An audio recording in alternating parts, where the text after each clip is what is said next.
ओम श्री विष्णवे नमः। हरे कृष्ण। आप सभी का दिन शुभ हो। श्री हरि का आशीर्वाद आप और आपके परिवारजनों पर सदैव बना रहे। आज वैशाख मास का 12वां दिन है और आज दिनांक है 24 अप्रैल, दिन है गुरुवार। और आज वैशाख मास के कृष्ण पक्ष की वरुथनी एकादशी भी है। तो आप सभी को वरुथनी एकादशी की भी बहुत बहुत शुभकामनाएं। आशा करती हूँ कि आज हमारे चैनल पर आपने एकादशी की कथा भी सुनी होगी। अगर नहीं सुनी है तो इस अध्याय को सुनने के बाद जरूर सुन लीजिएगा। अब सुनिए आज का महात्म्य। ये सारी कथाएं भगवान वराह पृथ्वी देवी को सुना रहे हैं।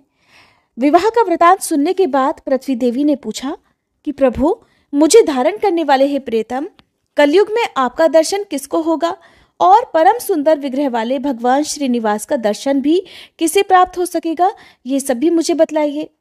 तब भगवान वराह बोले, देवी सुनो, जो भविष्य में होने वाली बात है उसे भूतकाल की भांति बतला रहा हूँ। इस पवित्र पर्वत पर एक वसु नामक निषाद था, जो श्यामक वन में अर्थात सांवा के जंगल की रक्षा किया करता था और भगवान पुरुषोत्तम के प्रति उसके मन में बड़ी भक्ति और श्रद्धा थी। वह सांवा अर्थात समा के चावलों का भात बनाकर उसमें मधु मिला देता और श्रीदेवी तथा भूदेवी सहित देवाधिदेव भगवान विष्णु को निवेदित करके स्वयं प्रसाद पाता था। इस प्रकार भक्ति करने वाले उस निषाद की कल्याणमयी पत्नी चित्रवती ने एक उत्तम पुत्र को समय आने पर जन्म दिया, जिसका नाम वीर रखा गया। वसु अपने पुत्र तथा पतिव्रता पत्नी के साथ आनंद पूर्वक रहा करता था। एक दिन वह अपने पुत्र को सांवा की रक्षा करने का आदेश देकर स्वयं पत्नी के साथ मधु अर्थात शहद की खोज में चल दिया। मधु का छत्ता देखने की इच्छा से वह एक वन से दूसरे वन में शीघ्रतापूर्वक चला जा रहा था। इधर उसके पुत्र ने सांवा के तैयार किए हुए भात को लेकर कुछ अग्नि में डाल दिया और कुछ पीसकर वृक्ष की जड़ में भगवान श्रीपति को भोग लगा दिया। फिर भगवान का प्रसाद खाकर वीर वहां सुख से बैठा रहा। इसके बाद वसु मधु लेकर आया और सांवा के चावलों को खाया हुआ देखकर अपने पुत्र को फटकारने लगा। उसने बड़ी उतावली के साथ वीर को मार डालने के लिए तलवार लेकर हाथ को ऊपर करके उठा दिया। उस समय भगवान विष्णु उस वृक्ष पर ही विराजमान थे। उन्होंने वसु की तलवार हाथ से पकड़ ली। तब उसने वृक्ष की ओर देखा। भगवान विष्णु हाथ में शंख चक्र गदा धारण किए हुए और आधा शरीर वृक्ष पर टिकाए हुए खड़े थे। उन्हें देखते ही वसु ने तलवार छोड़ दी और भगवान के चरणों में गिरकर प्रणाम करते हुए बोला कि हे देव देवेश्वर, आप ये क्या कर रहे हैं। श्री भगवान बोले, वसो, तुम मेरी बात सुनो। तुम्हारा पुत्र मुझ में असीम भक्ति रखता है। ये तुमसे भी बढ़कर मुझे प्यारा है, इसलिए मैंने इसे प्रत्यक्ष दर्शन दिया। इसकी दृष्टि में मैं सर्वत्र हूं, किंतु तुम्हारी दृष्टि में मैं केवल स्वामी पुष्करिणी के तट पर ही रहा करता हूं। भगवान का ये वचन सुनकर वसु बड़ा प्रसन्न हुआ। एक समय चंद्रवंश में तोंडमान नाम से प्रसिद्ध एक राजा हुए। वे बड़े वीर थे। उनके पिता का नाम सुवीर और माता का नाम नंदिनी था। 5 ही वर्ष की अवस्था में उनके हृदय में भगवान विष्णु की भक्ति प्रकट हो गई। वे बड़े बुद्धिमान और सुशीलता, शूरता तथा पराक्रम आदि गुणों की निधि थे। युवा होने पर उन्होंने पांड्य नरेश की सुंदरी पुत्री पद्मा के साथ विवाह कर लिया। इसके बाद अलग अलग देशों की सैकड़ों स्वयंवरा कन्याओं को भी वे ब्याह कर लाए और नारायणपुर में रहकर इस पृथ्वी पर देवराज इंद्र की तरह सुख भोगने लगे। एक दिन सिंह के समान पराक्रमी तोंडमान अपने पिता की आज्ञा लेकर वेंकटाचल के पास ही शिकार खेलने के लिए चले गए। वहां अपने सेवकों के साथ पैदल घूमते हुए उन्होंने एक यूथपति गजराज को देखा और फिर उसे पकड़ने के लिए उसका पीछा किया। सुवर्णमुखरी नदी को पार करके वे परम उत्तम ब्रह्म ऋषि शुक के पास गए और उन्हें प्रणाम करके उनकी आज्ञा लेकर एक वन से दूसरे वन में चलते चले गए। एक जगह उन्होंने रेणुका देवी को देखा, जो वल्मीक बांबी अर्थात बिमौट के आकार में खड़ी हुई थी। उन्हें प्रणाम करके वीर तोंडमान पश्चिम की ओर चले गए। आगे जाकर उन्हें पंचरंगा एक तोता दिखाई दिया। फिर उसे पकड़ने के लिए वे भी उसके पीछे पीछे दौड़ने लगे। तोता श्रीनिवास का नाम रटता हुआ शीघ्र ही पर्वत के शिखर पर जा पहुंचा। पीछा करते हुए राजा भी गिरिराज पर चढ़ गए और उस तोते को ढूंढते ढूंढते श्यामक वन में जा पहुंचे। वहां तोते को ना देखकर उन्होंने उस वन की रक्षा करने वाले निषाद को देखा। उसने भी राजा को आते देखकर शीघ्रतापूर्वक आगे आकर उनकी अगवानी की और उन्हें प्रणाम करके विनीत भाव से वह दोनों हाथ जोड़कर खड़ा हो गया। तोंडमान ने भी उसका आदर करके उससे पूछा, हे वनीचर, इधर कोई पंचरंगा तोता आया है क्या? क्या तुमने उसे देखा है? वह श्रीनिवास श्रीनिवास की रट लगा रहा था। बताओ तो जरा वह किधर गया है। तब वनीचर कहने लगा, महाराज, वह 5 रंगों वाला शुक भगवान श्रीनिवास को बहुत प्रिय है। उसे श्रीदेवी और भूदेवी ने पाल पोस कर बड़ा किया है और वो तो सदा भगवान श्रीहरि के पास ही रहता है और स्वामी पुष्करिणी के तट पर भगवान के समीप ही विचरता रहता है। उस सुंदर शुक को कोई भी पकड़ नहीं सकता। राजकुमार, अब मैं भगवान की आराधना के लिए जाऊंगा। जब तक मैं लौटकर ना आऊं तब तक आप यहीं वृक्ष के नीचे विश्राम कीजिए। तब राजा बोले, वनेचर, मैं भी तुम्हारे साथ भगवान जनार्दन का दर्शन करने के लिए चलूंगा। तुम मुझे वेंकटाचल निवासी देवेश्वर का दर्शन कराओ। राजा की ये बात सुनकर निषाद ने मधु मिश्रित सांवा का भात आम के पत्ते के दोने में रख लिया और राजा को भी साथ लेकर वह भगवान के पास गया।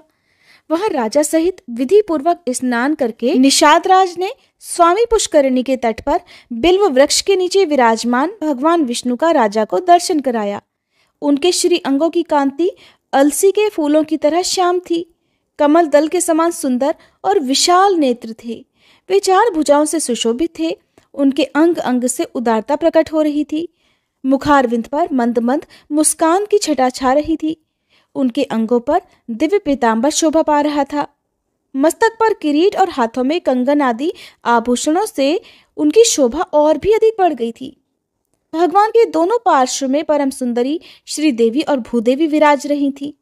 शंख, चक्र, खड्ग, गदा, शारंग, धनुष और बाण आदि आयुध मूर्तिमान होकर सब ओर से भगवान की सेवा में उपस्थित थे।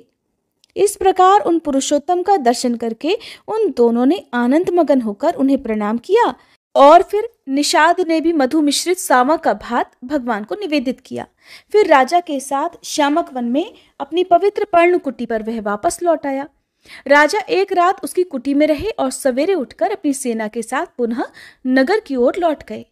फिर देवी के वन में जाकर वे घोड़े से उतरे और फिर चैत्र शुक्ल नवमी को उन्होंने रेणुका देवी का पूजन किया।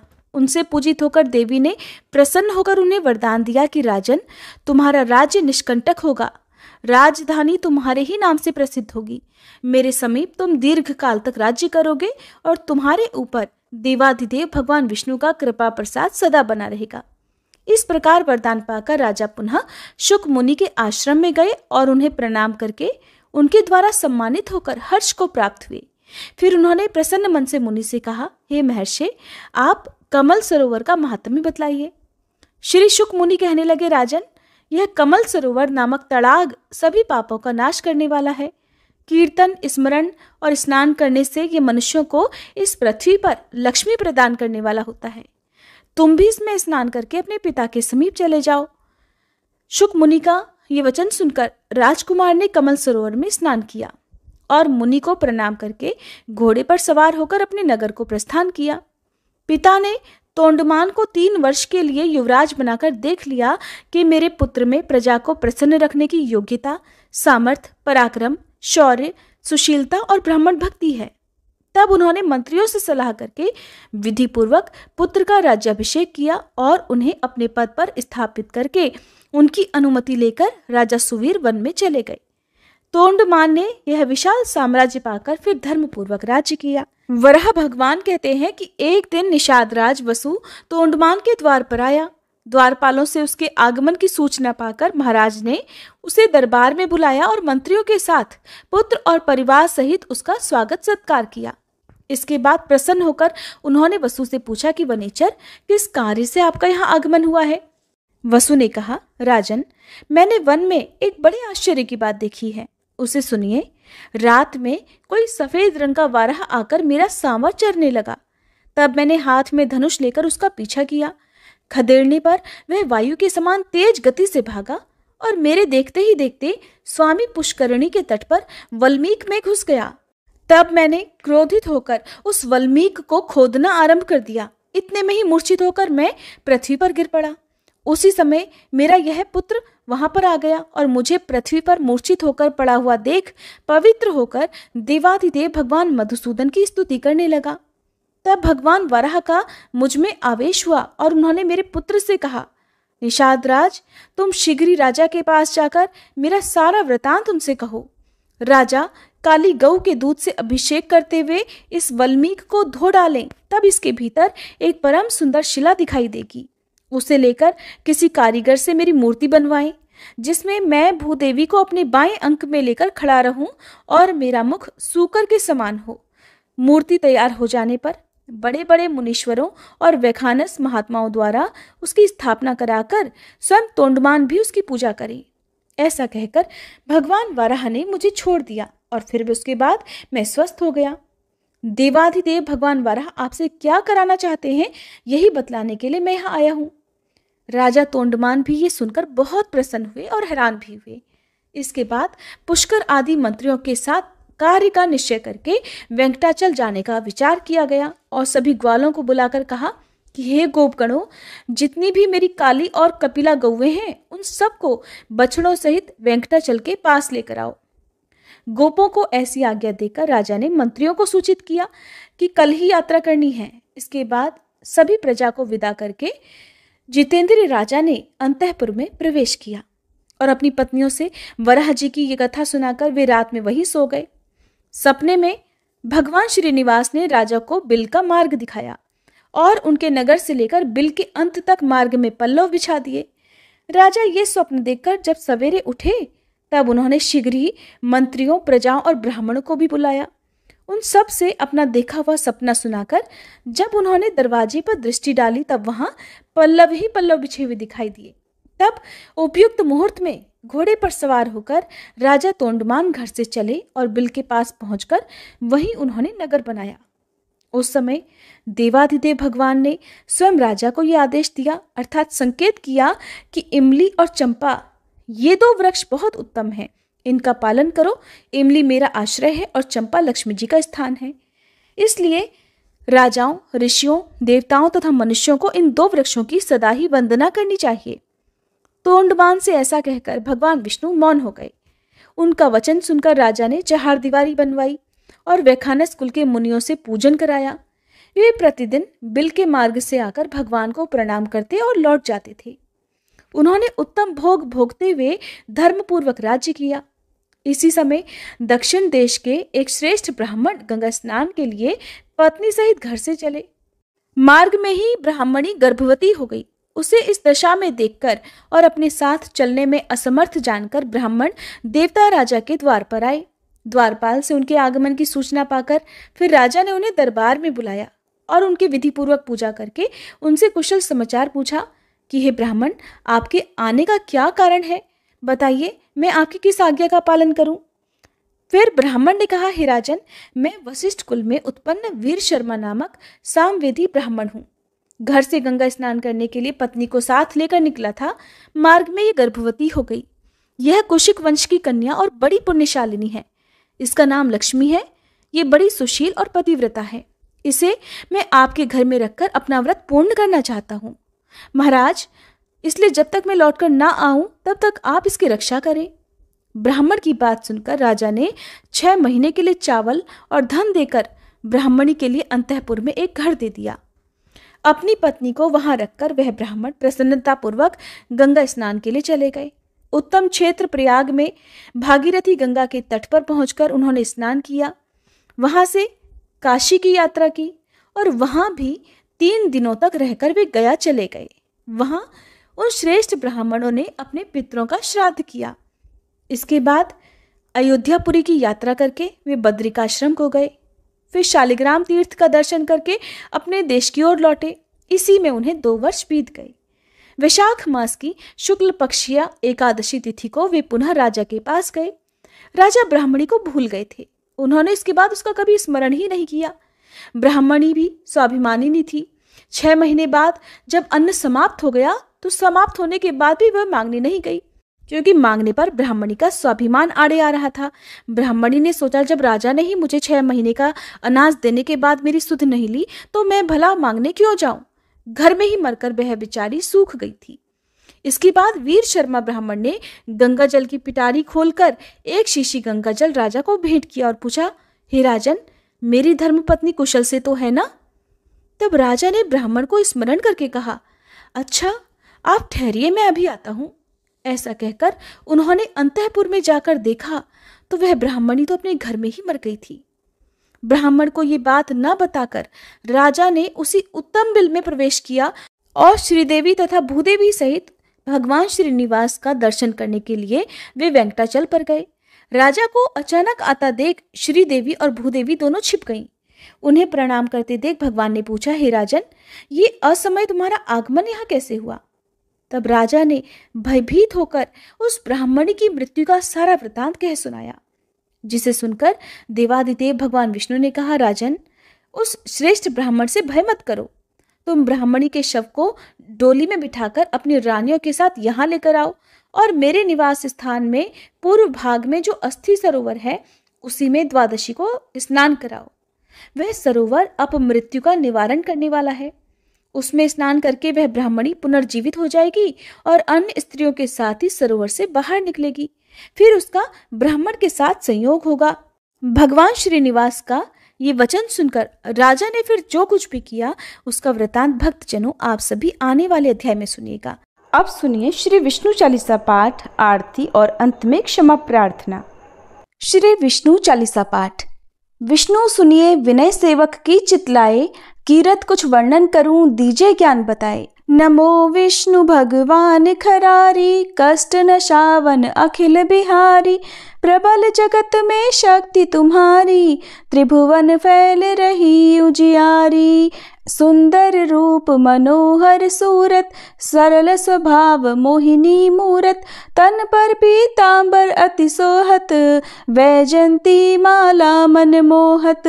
शंख चक्र कर गदा विराजे, देखत दैत्य असुर दल भाजे। सत्य धर्म मद लोभ न गाजे, काम क्रोध मद लोभ न छाजे। संत भक्त सज्जन मन रंजन, धनुज असुर दुष्टन दल गंजन। सुख उपजाए कष्ट सब भंजन, दोष मिटाए करत जन सज्जन। पाप काट भव सिंधु उतारण, कष्ट नाश कर भक्त उबारण।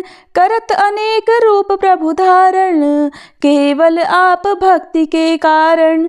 धरणी धेनु बन तुम ही पुकारा, तब तुम रूप राम का धारा। भार उतार असुर दल मारा, रावण आदिक को संहारा। आप वराह रूप बनाया, हिरण्याक्ष को मार गिराया।